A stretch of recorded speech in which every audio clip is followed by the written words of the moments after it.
The thing that made our company grow so helpfully, right, was that I started getting out of my own way. I started letting people act in their areas of unique ability. And when you start seeing everybody doing the thing they love to do, it dramatically impacts culture. It dramatically impacts performance.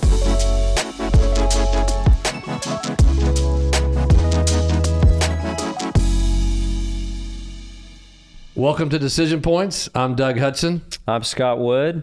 And if you're watching or listening, we welcome you to Decision Points. And huge welcome to Chad. How are you? All the way from Oregon? Is that where you are? That's right. Beautiful Bend, Oregon. Oh my gosh, dude. One of my best friends from college just swears by Bend. Doug, if you haven't been, I'll tell you what, you and Scott, someday put it on the list. It's magical. Yeah, because you're how far from the beach and you're how far from mountains, or you're like, it's like everything's accessible to you, right? Yeah, the beach is a bit far. You're 4 hours or so from the beach, but it's really kind of a... Chad, we're in Dallas. The closest water's like 12 hours away. What do you... What a snob. You're already flexing already. What is the deal? Everything's relative. I grew up in Los Angeles and the beach was 20 minutes. That's well said. So you gotta, everything's in proportion to where so you're you're at. 4 hours from the beach. I'm talking to Texas. Yeah, 4 hours from the beach. How close to the mountains? Oh, it's 40 minutes to a ski resort, Mount Bachelor. But that's awesome. Even less than that to a, it's funny just this weekend being on the trails, incredible Deschutes River running through town, and in 15 minutes you can be on an incredible mountain biking or hiking trail or beautiful golf course. So it's a stunning piece of God's creation for sure. Yeah, stop it right there, because it's 106 in Dallas it's today. Just like Dallas. Come on, guys. We're stuck indoors, but that's okay. It's so sad. It feels so refreshing when it's 97 degrees outside. That shouldn't be the case. It's been a long, hot summer, but we're getting to the end. We're going to break through. Yeah. Chad, I'm going to read a few things about your bio, and we're going to break into a lot of these things. You're a successful entrepreneur, author, coach, father of 11. Ready, set, go. First name on all 11. In order, youngest to oldest. For real. Katie, Kyla, Kelsey, Baylor, Caroline, Kimberly, Chloe, Barrington, Kinsey, Bentley, Cordy. You're amazing. You and Janice. Your giant 5 priorities keep you aligned with chasing big dreams. His faith in God, your marriage to Janice of over 30 years, parenting, as he just listed, 11 children, maintaining optimal health and fitness, using God-given talents and abilities to earn, serve, and bless others. I love the carefulness to which you've chosen these words, Chad. You've recently sold 2 businesses, including the 3rd-generation family business, to invest more time with your whole food supplement business and coaching elite-level business owners like Scott Wood and successful married couples. You firmly believe the best kind of rich is living relationship rich. So, Chad, welcome to Decision Points. Gentlemen, first of all, just an honor to be here with you guys. Thank you for this opportunity. I'm excited about this conversation. And I was fortunate to grow up in the beautiful Los Angeles, California area. Do you surf? You know what? I'm a hack. Some of my kids are good surfers. I wish I could say I could surf. I get up on one of those foam boards, but I'm pathetic. Yeah, surfing. It's hard. It's embarrassing. It's hard work. Well, and Scott's a pretty good surfer, which is saying a lot because he's been landlocked his entire life. I'm not a great surfer. I didn't say you were a great surfer. I said you were a pretty good surfer. I don't even know if I would say pretty good. Okay. I can surf, but he's a surfer. And you know what? If Scott's a surfer, I might be able to go out with Scott, but I don't. I grew up in Southern California where surfers were surfers. You're not going to brag. There's no way you can. Yeah, exactly. Yeah. It's not pretty. No. So you grew up in L.A. All through junior high school. Tell us about your early childhood. Yep. You know what? I was one of 8 children and born into the, talk about blessings, right? You don't get to choose your parents, but man, was I blessed. Loved my family, grew up in a great big family, loved the Lord, loved sports, grew up there. I was actually homeschooled at the age of I guess it was 12, 13, my mom got on this craze. And this is before it was cool, guys. I'm telling you, I mean, if it ever got cool, right? It was Where just, are you in the 8 kids, Chad? I was number 3. Okay. Third time's a charm, that all fits. No. So I was number 3 of the 8. There were 5 boys, 3 girls. And I grew up there in southwest of Los Angeles, outside of an area called Hacienda Heights, and absolutely loved growing up in that area and in that family. Did my high school right there in the local area. Did some college in the area, but really I've chosen a very unorthodox path. I mean, Scott knows enough about me. I don't fit into many boxes, and really started doing the entrepreneurial thing at a young age. So I started winning and losing pretty early around some entrepreneurial endeavors. Well, and we're going to get into that. And I appreciate already talking about winning and losing, because we like to say most of our listeners, we all, including myself, we all relate to struggle generally more than success, right? Yeah. And sometimes these things, we want to talk about the successes, but we typically, again, pain's a great educator, right? But what's a core memory you have from school, sports, kind of up to age maybe 14, 15, 16? What's one of those things, Chad, that helped shape the character of who you are today? Wow, what a cool question. I think what immediately came to mind is I grew up in a very conservative, small fellowship that was extremely family-centric, and they did a lot of things as families, and it was interesting because it shaped a lot of my upbringing in the sense that it drove my roots really, really deep. I like I said, I mentioned I grew up in a wonderful home that is so fortunate to have in a world where there's so much challenge in homes, to have that model for me. But I really came to my own relationship with the Lord at a young age, which was, if there's anything that has shaped my life, it has been that grounding, that anchor point, I'm going to say, because it's colored the fabric of every other decision outside of that, and really shaped my worldview, shaped the way I would make decisions going forward about, who I would date, who I would marry, what family would look like for me, what work, what, giving, what, all of it, so I felt like I was in this incredible, incubator, I guess, where I was able to flourish and build those foundational roots. And again, had a father that I aspired to be like, right? I wanted to walk in his footsteps. And to this day, he's 86 years old, and he serves such an incredible role in my life. So I guess that would probably be the foundation piece in those early years that shaped me. Yeah, so my shaping experience is not nearly as deep as your faith, Chad, but I was in the 7th grade locker room, 7th or 8th grade, little guy, hadn't matured yet, and I start hearing this chant in the locker room. And it's not, it's the chant's like, it's like baby fat, baby fat, baby fat. And it starts to get a little louder, and more people join in, and I'm kind of looking around, and I realize they're chanting about me. And I went home that day and I started running and working out, and I've never stopped. And, as hard as that was, I learned health and nutrition and fitness and how to take care of myself and how to rebound too. But it was a super traumatic experience. And I haven't told a lot of people that. I mean, I probably told it, I've told a handful of people, but I haven't told a lot of people that story. But I'll never bring it up, Scott. I'll never say that. Thank you, Chad. Well, the problem is, from that day on, you can never say that about Scott Wood. I know. The guy, now it's shrapnel. He is religious about his diet. And that's right. But isn't it interesting, though, that what somebody meant for evil, somehow, some way, you got the good out of that. Yep. Chad, tell us, so you graduate high school in LA. What's next after that?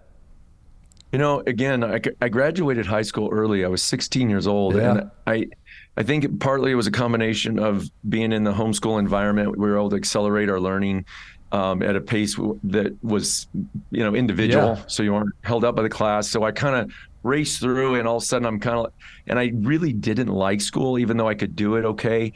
I was a fairly quick student, but I realize now when I understand Colby and unique ability and all the uniqueness, the way God made us, that I was much more of a creative, innovative Yep. spirit and was going to make stuff up and didn't want to go right the way the lanes were. So I jumped into college at 16 and I started taking some college courses. And the second I found out that the local ski mountain there, Snow Summit, would hire you at 18 to ski patrol and you could get paid to do it, I was like, oh man, I really focused on getting my EMT at that time, my emergency medical technician certification, so I could go be a ski bum, basically, for lack of a better word. I mean, and that's really what kind of compelled me at that time. And I moved up to the mountains as soon as I turned 18 and started skiing. And it was funny because at the same time I had this entrepreneurial bug, but it kind of started this journey of really, I'm going to say my education began. I started reading a lot of books. I started really trying to figure out who I was because I didn't have a great self-awareness, to be honest with you, growing up around strengths, capabilities. I was kind of taught to be a well-rounded individual. So I'd spent a lot of time, trying to work on my weaknesses. And boy, do I have a lot of them. Come to find out, I'm loaded with weaknesses. And I could spend my whole life, right, just fixated on these things. And up till that point in my life, I was really, trying to fix all those things. But yeah, I ended up doing that for several years. Yeah. And then during the summers, I would work in construction. I had different jobs, right? So I was trying these different things.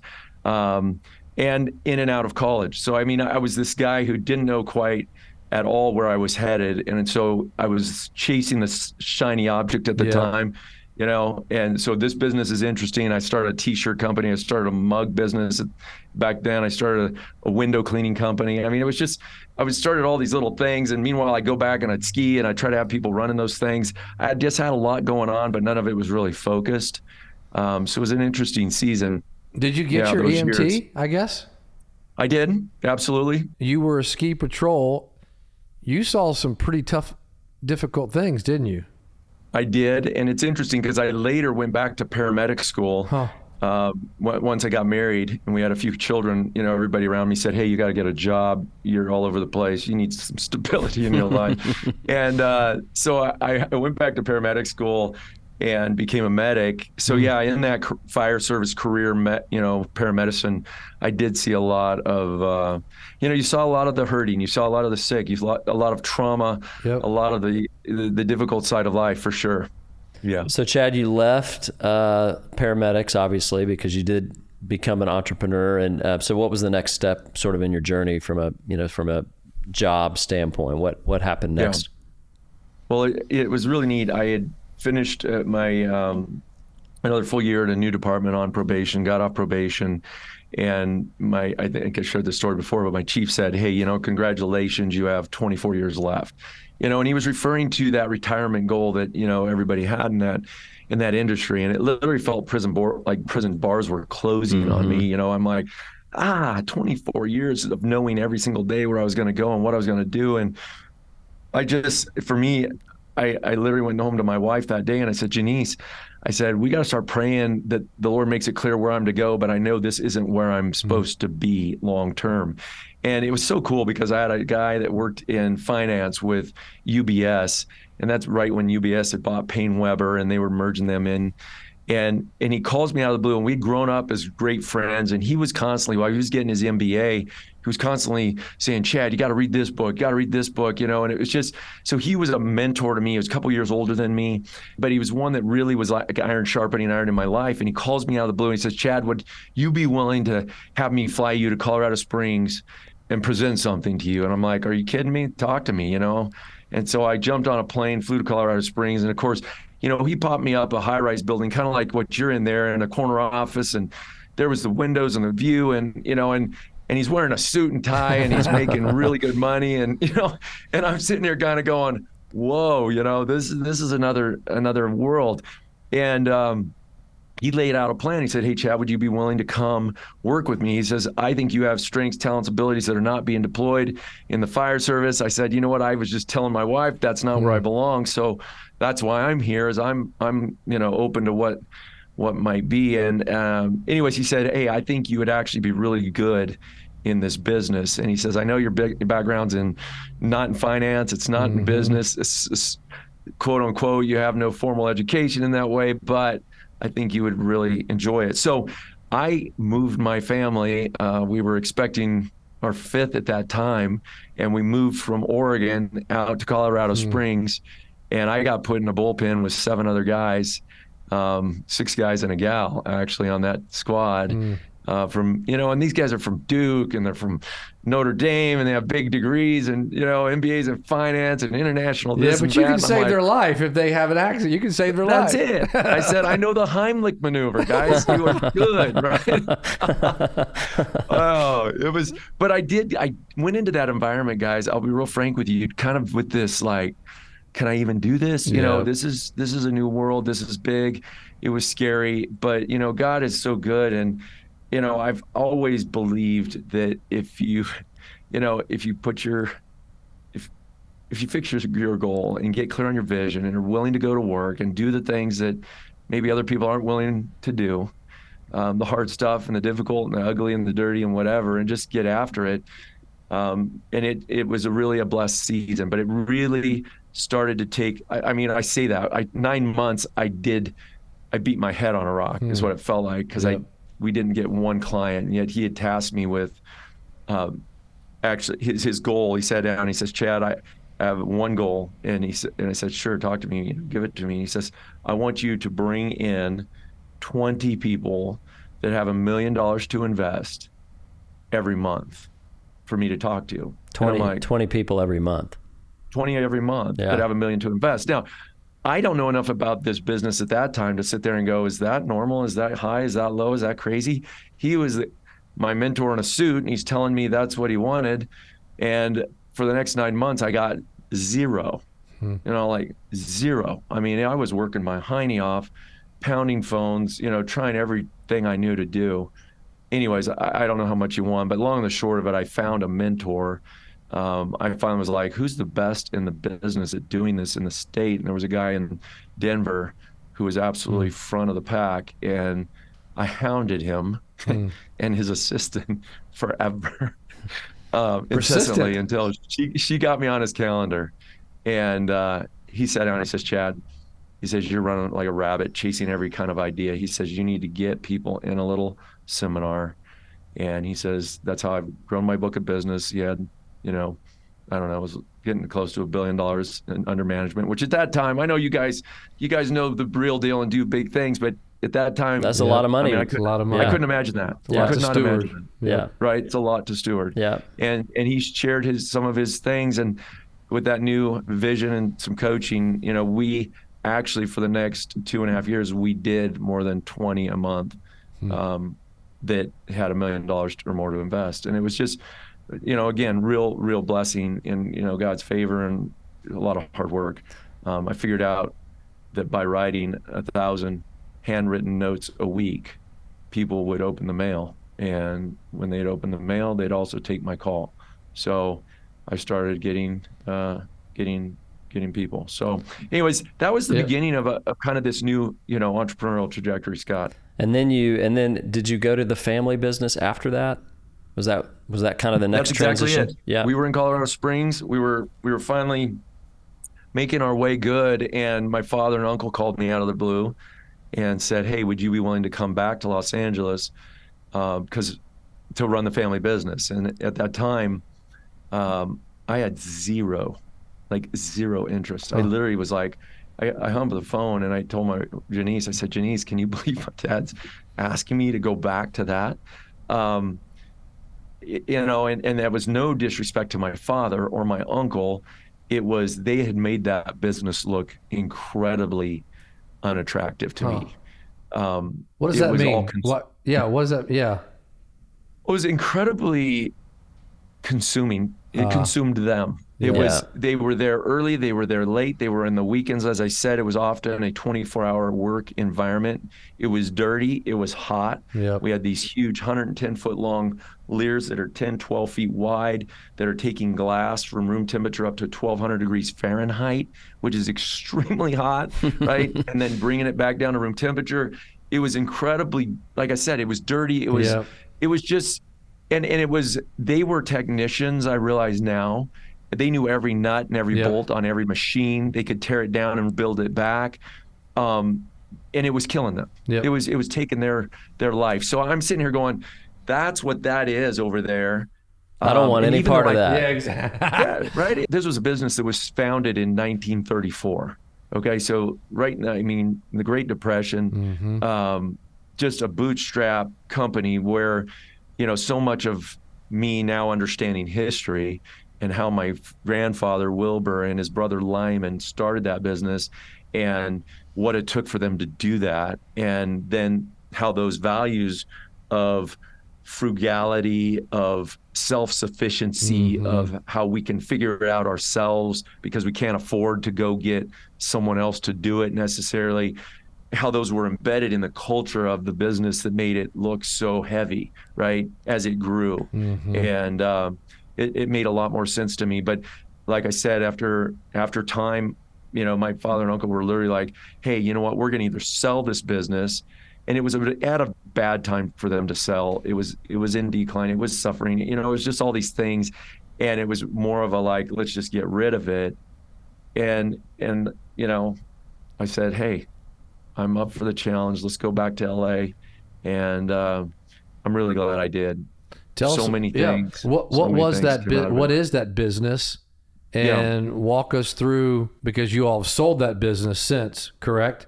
Yeah. So that is correct. What is that business, and what was that? Yeah. So what was your role when you went back? How did, and kind of the arc of what happened while you were there up to the sale, and then why the sale even?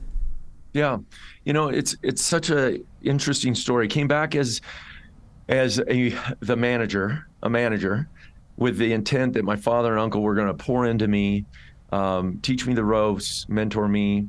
My father was there about 3 weeks, and he had already bought some property in Oregon. And this business is in the City of Commerce. They're right against the Long Beach and the 5 freeway there in Los Angeles. And he said, hey, you know what? I'm going to be up here. After 3 weeks? Yeah, seriously, he was tapped out. He was done. 100%. He was done. He had done at that time almost 50 years at that business, and he was just, like I said, it was a business that was just taking so much of him, and really my training was walking around, following him, watching him, and he was just kind of doing everything. Yep. I mean, I literally saw him a week before he leaves, jump on a forklift. We have a team of, I don't know, 50 to 60 strong at that time. And he's jumping on a forklift and loading the truck, and I'm like, Dad, why are we loading the truck? He's like, well, so-and-so's busy and such and such. And, and I'm like, oh man, Dad, he was everywhere. And he was, like I said, he was doing everything, but it was wearing him out. So he left. And then my uncle, who, to describe their partnership, they were both at that time third owners of the business, but they were both the operating heads of the company. Okay. So my dad was technically president, Alan was VP, and they ran the business. Their cousin, who was about 17 years older, had stepped out of the business and was retired probably 15 years or more at that time. And so my dad, it was really the sales guy. He was the customer facing, hey, he could win accounts. And he was also the guy who would really love on the team members and really the people guy. Okay, kept the team going and everybody motivated and aligned. And then my uncle was much more the administrative, finance guy, and he would hold the pricing lines, and they were two polar opposites in the way that they kind of functioned, and they balanced each other out. And it was really a good partnership. And they had obviously incredibly aligned values, and they argue and scuffle like brothers, but they did well. And so my dad steps out, and I again saw myself as kind of filling more of his role. And then about 3 months later, my uncle had one of his daughters go through a very severe medical, a traumatic injury, and literally like he just moved to be with her, he and my aunt Linda, to be with her by her bed for the next. And I thought it would be, that's a week, a month, a couple months. Yeah. That was his departure. So 3 months later, he was gone. And so I'm going to say it was such a blessing. I didn't know it at the time because I'm like, whoa, this whole thing just kind of is on me now. But I thrive when it's on me, Well, right? and it allowed you the space to reshape it 100%. That's it. and use the That's it. entrepreneurial skills that you'd sort of been nurturing all these years. That's it. And Scott, I look back now and Doug and realize that it did not happen the way it did. Yep. I don't know if I'd have made the curve. Yeah. Because we had such opposing, I'm going to say different philosophies on how to build and grow and lead a business. And again, the values of, our ethics and our integrity and the way you honor people, totally the same. Yeah, that's But rock as far- solid. That's it. And so I was given this legacy and this heritage that I, to this day, feel so honored to steward because they had done right. Yep. Their name, Scripture says a good name's rather be chosen than great riches. And Burnell and Allen's names were gold and still are gold in that industry, right? Yep. And so I was given that, but yet from an operational standpoint, we just had such difference of opinion and way things were going to be. So you're right, having a blank slate and them out of the picture, it was like I was able to go in and start to attempt, and I say that because I had a lot of learning to do. I really did, and I wasn't. It took some time, but yeah, I was really, really blessed. That business, by the way, Doug, you had mentioned, you had asked, what was it? It's a company called Ceramic Decorating Company. And what we did was we would take customer-owned glass at that time. We'd take customer-owned glass, and it could be a winery, could be a cosmetic company, could be a brewery, could be a specialty food product. People and, customers like Grey Poupon Mustard for years. A Nabisco brand. We used to screen print all their little 8-ounce, 12-ounce, 24-ounce mustard jars back when they were a direct screened label. So they would send us their glass. It was this process of us doing color matching, mixing, and direct screen printing through either wire mesh screens and putting this, and it was done in an automated way. So these bottles would come in, they would be conveyed into an automatic machine that would run anywhere from 60 to maybe 120 a minute. So from a printing standpoint, pretty slow production, but it was automated. And then run through those printing presses, machines, go into these ovens, get fired, cure the glass. The glass actually had the color had a glass frit, like a little frit in the pigment that when it's used together at 1200 degrees, it becomes a permanent part of the glass. So, you can picture like Grey Goose vodka or something like that. Yeah. I mean, that's the stuff. And that's the equipment we had to do those kinds of things. And How long from the time that your dad and your uncle departed to exit ultimately? I came in July of 2002 and then sold May of 2021. Okay. So about, Almost 20 years. Almost 20 years. Yeah. Yeah. Almost 20 years. And then what ultimately brought you to the decision to exit? It's kind of a sad story in a sense, because 3 generations, there was so much blessing in it. And it's interesting because my uncle had 7 children and my father had 8. And then my father's cousin, Ralph, had 3.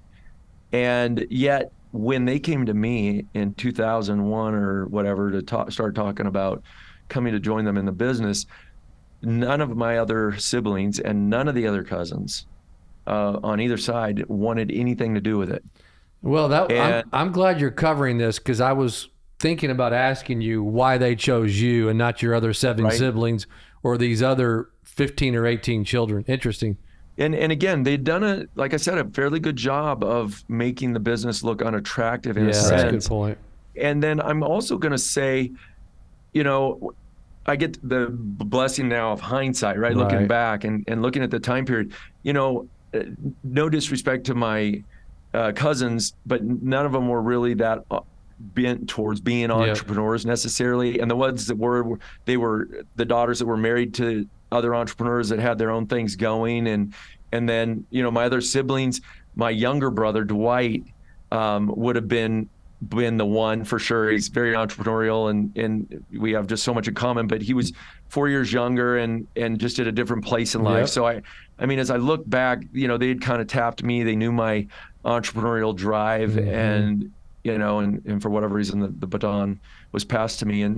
And so I was grateful for that, first of all, because as you know, family business has its own, just myriad of dynamics that Right. can make, I mean, running a business can be very straightforward and simple, really, compared to running the dynamics of a family and all of that. And anyways, you asked, what was that timeline?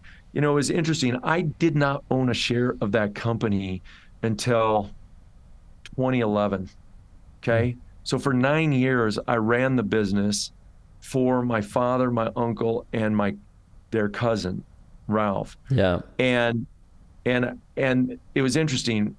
There's a lot of reasons for that. I think a lot of it, they had grown up in I'm going to say my father and uncle had a bit of a scarcity mindset, and it's all they had ever done. They did it the day they got out of high school, and it was like they had tried other businesses, they had invested in other companies, and this was the goose that had consistently laid eggs. And so it was kind of like, hey, you know what? I don't know that I want to get rid of that, And so even though that was kind of presented by my uncle as the plan of growth, it never really happened. And it wasn't until my dad's cousin Ralph passed away in 2011 that his widow Jean came to me and she said, Ralph wants you to buy his shares. Yeah. And I said, phenomenal, because I've been asking everybody forever, and I am not here complaining at all. They were fair to me. Yeah. I had renegotiated everything with my uncle. Of course, he was the banker guy, and kept my father out of that dynamic. And he and I would negotiate, and it worked out well. They compensated me as an owner in the sense that I had a great base salary that was, worthy of the task. And then I basically each year was, over the course of those years, was able to get a significant chunk of, basic profitability as a bonus. And I got paid out as an owner, but there was no equity, and I was growing the business, right? I mean, we were definitely scaling the business. So I paid more for it than I should have, in 2011. And you drove your own price up, which is I did, which is a common issue in exiting businesses often. So yeah. Well, it was a very real dynamic where you're sitting there going, Guy, I'm pedal to the metal. I'm growing with all my heart. We're doing good things. We are growing. And we were able to see some really good, significant growth over those years. And anyways, but in all of it, again, my cup is so full. Yeah. I was very blessed. They took care of me. We were able to figure that thing out. But even up until this is all relevant, because the reason I sold is we had some, I'm going to say, poorly written buy-sell agreements. And when it came time to, my uncle passed away in 2018. Up to that point, our partnership of my father at that time, myself and my uncle, them being retired and completely out of it, but having their best years ever, by the way, which I love. Right. I love. They had their best 2 decades ever not being there. Wow. And which is just a huge win for me, for my dad, and even and for my uncle and for their family. But all of a sudden, with my uncle passing away, I'm now a third owner. The buy-sell agreements, and this is, again, my naivety as I look back, these things should have all been, word of, like you say, you talk about exit and the importance of that, starting with the end in mind. Right. And really getting clear on how are we going to do this in a really equitable way, an honorable way, all those things. But when my uncle passed away, the dynamics shifted dramatically in the business partnership dynamic. And all of a sudden, my aunt, who is, again, a wonderful, dear woman, but I'm going to say not a businesswoman, and really shouldn't have taken any burden of responsibility or anything, but somehow I think, and I got to be careful what I say, but through some of the family pressures, felt like she needed a more active role, or maybe some of her kids needed more active roles, and it started to shift all the dynamics of the business. Yeah. And Scott, at Coach, we talk so much about freedom, and as an entrepreneur, to create in a world that, around time freedom, around money, around relationship, around purpose. And all of a sudden, I saw from 2018, 2019, 2020, I saw all those things really starting to shift in a way that I was just sitting there going, you know what? I fortunately was entrepreneurial in a lot of other areas, and I had several other businesses that were going and that were flourishing, and I had this coaching that I'd started doing 5 years, 6 years prior, maybe more than that, with Coach. And so I had all these passionate things, and I was more aware than ever that as an entrepreneur and value creator, I know how to create value. Right. And I know that I say this in our coaching, as entrepreneurs, we're the jockey, but you can ride a lot of different horses. And I realized that as much as I wanted to ride this third generational horse that had been given, to me to steward, that it was really getting relationship tense, I'm going to say. It's making relationships hard. Yeah. Yeah. And I thought. And you were losing freedom. You talked about freedom. The freedom was collapsing. I was losing freedom. Yes. Yeah. I was losing all those freedoms. And so it was that was the driver of why and when we sold. And when I went to the family, I said, look, would you be happy if you got a big chunk of money and you were able to go your way and do your thing? And every, all of my cousin's family, they were just elated with that idea. And I said, well, you know what? Done deal. Let's do what's best for the owners, and let's put this business in the hands of somebody who can continue to drive it forward. So I'm grateful. The business, it's crazy. I ended up selling the business to my wife's brother. His name's Craig Johnston. He's incredibly entrepreneurial, has many different successful businesses, and he had expressed interest in buying the business back in 2001 when my father and uncle were trying to decide what to do. And so it's really quite neat. I mean, you drove up the price for your brother-in-law. Sounds like a total win right there. Hey, man. That is a good win. That's a good one. Hey, we have so much to get to. Yeah. And I know Scott has 12,000 more questions. I'm going to get one more in. You got 90 seconds to tell anyone who's in a family business. So keep this at 90 seconds. Yep. What's 1, 2, or 3 thing they should go to work on right now, making sure something is buttoned up? Just what's the pragmatic advice on the elevator to someone in a first, second, third family business? Your agreements are everything. And I really mean that. And it's handshakes neat and everything, and back of the napkin, or even, there is an agreement. We have buy-sell agreements. Great. Every one of those things should be opened up, wide open, evaluated through the lens of not, is this going to happen? When it happens. When it's going to happen, how does it happen? And I think that alone is it. If people can get on that same page and say, hey, this is all ironclad, it's plain and simple, it's easy to understand, it's done with, honoring the legal side, but honoring the individuals, there's no reason why this thing shouldn't or couldn't have been a 4th and 5th generation business. Mm-hmm. Yeah, great I believe answer. that with all my heart. Okay, so there was so much in there that we want to talk about. I do want to get to coaching, okay? And so you mentioned you've got this well, before we go there, so one of the things that I think is unique about your situation, Chad, when you exited, you mentioned you already had some other businesses up and running, you were doing some coaching, so it wasn't like you went through this season of, okay, now what? I mean, you already had now what to move on. You already had things that you could move on to. When we talk about pre-transaction planning with business owners and entrepreneurs, we think about pre-transaction planning across 4 pillars. You got to do the work to figure out what are you going to move on to after you sell, because you're going to have 16 hours a day for the next 30, 40, 50 years. What are you going to do with that time? You need to have your planning in place. So you mentioned your documents, we would say wealth planning, tax planning, estate planning, all the planning related things. And then on the business side, it's, make sure the business is organized and pretty, for lack of a better term. You've got, good leadership team, good accountabilities in place, think of EOS or whatever. And then there's valuation work to be done.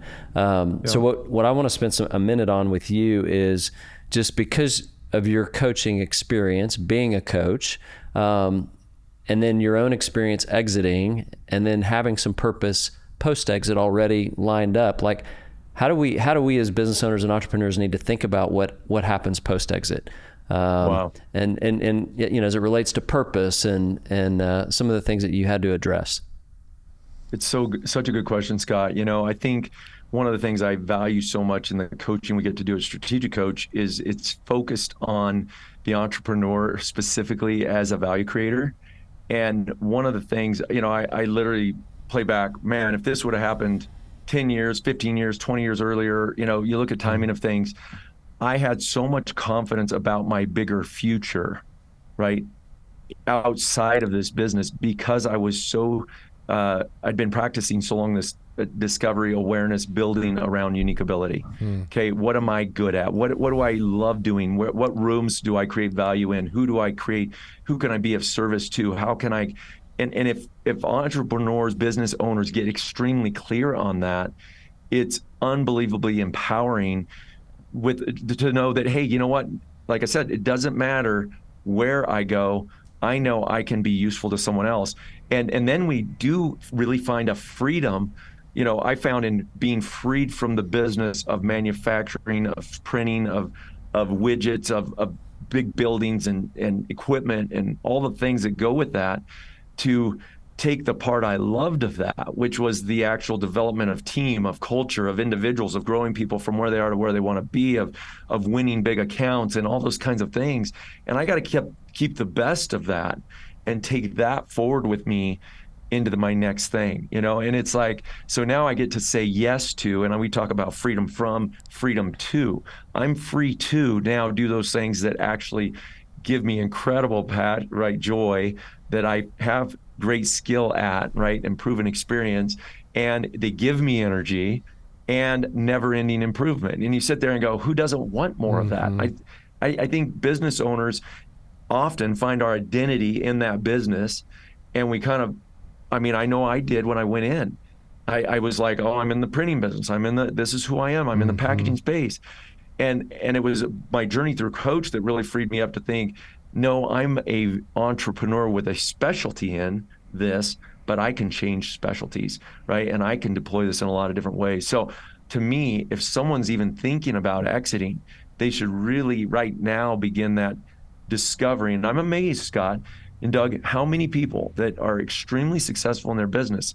They could run hundreds of millions of dollars or billion-dollar companies, and they still are doing many things that aren't their God-given gifts or unique abilities, right? They're just doing the stuff they think owners or CEOs or founders should do, instead of saying, no, I'm put here and I'm really, really great at these few things, and this is what I get to do. If they can get clear on that, I never fear for their bigger future. They can deploy that in a million different ways, right? That's really well said. It's incredibly well said, and I'm gonna push into it a little bit this way. You've got a captive audience of business owners. How are you going to teach us how to build with the end in mind? Such a good question. It's interesting. I just mentioned unique ability, but I truly believe that business growth at the core is all about that. And especially starting at the CEO, starting at the owner, being extremely clear on what he or she is great at, and literally eradicating every single thing away from that by employing, engaging, collaborating with, whether they're internal team members or external or whatnot, unique ability, complementary unique ability people, right? So the thing that made our company grow so healthfully, right, was that I started getting out of my own way. I started letting people act in their areas of unique ability. And when you start seeing everybody firing, doing the thing they love to do, offloading the things they don't, it dramatically impacts culture. It dramatically impacts performance. It dramatically impacts your ability to become what we call a coach, a self-managing or a self-multiplying company, which, by the way, happens to be a company that drives great valuations or are easy or desirable to buy, right? Because people, they don't want to come into a management mess, a culture mess, a leadership void, and what we call this is a leader-filled organization. I want somebody coming in on my swing shift that's going to pack the oven, and I want them to have an ownership mindset, right? And I throughout the whole organization. And so how do we do that? I truly believe it starts with saying, hey, what are you great at? And how do I help you do more of that every single day? And what are the things that you really take your energy? Let's get them off your plate. Let's have somebody else that's great at that do that. And it sounds like a vast oversimplification, but I honestly believe in watching so many companies scale, so many companies reach healthy rhythms of growth, that this core fundamental element is indeed the driver. I really believe it. So let me ask you this, Chad. So, you arrived at the company, dad leaves, uncle leaves. Now you're there, and you were there over 20 years, so you had lots of time to work on things. But one of the challenges that we see with business owners and entrepreneurs is they're so busy in the day-to-day running the business, they don't have time to pull up and spend time on what is my unique ability, what do I really love, what is my purpose, what these bigger questions. So what piece of advice would you give to the business owner who is kind of stuck in the mire of the the minutia of running their business? You got to join Coach. I mean, I got a plug. I'm not joking, guys. It's so crazy. I run into entrepreneurs every day like you do in my everyday life. And there are some that, they're on fire and they're experiencing the blessings of being in business. And there are many who are literally being flogged by their business, and they literally are chained to their desk or whatever. And I mean it when I say this. I mean, we all know that you can't build freedom. You can't scale a business if you are incessantly in the business. My father now jokes. He goes, man, if I would have known it was so easy, I would have kept doing it. Chad, you made it look easy. They go, how come you get to live in Bend, Oregon, where I retired and still run the company? And, they were trying to figure that out. But it goes back to what you said, Scott. Business owners don't, to me, have a choice. When someone says to me, I don't have the time to get away every 90 days for a one-day, 30,000 view of my life and my business, I'm like, that's the point. Yeah. That's the point. I mean, until we do those things, until we get, and I'm not saying it has to be strategic coach, it could be them literally getting with a mentor, somebody, their own individual. I do think everybody should have a coach, but it's like they need to get where they can take a look at it. And I mean, otherwise we're in the churn, right? Right. And we're just doomed to repeat yesterday. Chad, I got a pretty good feeling that we're going to have you again on Decision Points, but we've got a few minutes left. And I know, because I read it in your bio, what does living relationship rich mean? And tell us a story. What does that mean for you and or Janice? What does that mean? Wow. It's interesting. Scripture says, the great commandment, love the Lord your God with all your heart, soul, mind, and strength, and then love your neighbor as yourself. And it's interesting because both those are relationships. A relationship with God, right, that infuses all my relationships with people. And when I think of my neighbor, the closest neighbor I have is the one that's sleeping in my bed, right? I mean, she's my best neighbor ever, right? And I adore my wife. And when I think of relationship rich, I talk about those giant 5 priorities, because I go, if I'm right in my relationship with God, then I can be right with my relationship with my wife. And if my wife and I are right and everything's firing there, boy, can we become a force in our family's life and loving on our children and pouring into them. And out of that, becomes this incredible, overflow that I see into every part of not only extended family, but friends, but church, community, employees, vendors, customers, right? And I see this I guess flow of relationship that says, hey, if I'm constantly being filled, I have something to give, right? I can't be empty. I must be filled. And then when I'm filled, I can overflow into the lives of everyone around me. And in that, if I'm constantly aware that I can serve, I can invest, I can share, I can give wherever it is, it's like Scripture says it's more blessed to give than to receive, right? And that. When we are able to share in someone's life, all of a sudden it's like this reciprocating overflow of blessings in your life, where you sit there. And there are times, Doug and Scott, where I sit down, and it happens often, and I'll sit down at my dinner table and my children are there, and now my grandchildren are there. I can't tell you how overwhelming it is to feel that blessing. And I know you know what I mean, when you're just sitting there going, man, what a rich man I am.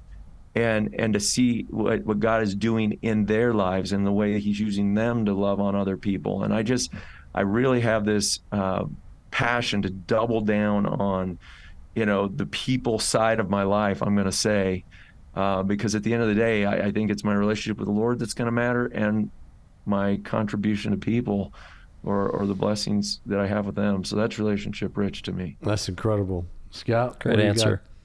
What do you got to wrap it up? I think we're good. Like there's a lot more here we could unpack, but we've covered a lot, and I think we can save some for next time. But Chad, I really appreciate you being here, and your story is awesome and it's inspiring. I know your story. I've heard it before, but it's inspiring to listen to it again. And I hope our guests on the podcast will get some real key takeaways. And I think one big thing would be this idea of getting a coach, having a coach, creating some accountability with a coaching relationship to help us all do the deep work that we need to do about who we are and what we can bring to our relationships around us. Those of you watching, listening, huge thank you to you, Chad. You've encouraged us, and I know everyone listening, on behalf of Decision Points, thank you. Have a great rest of the day.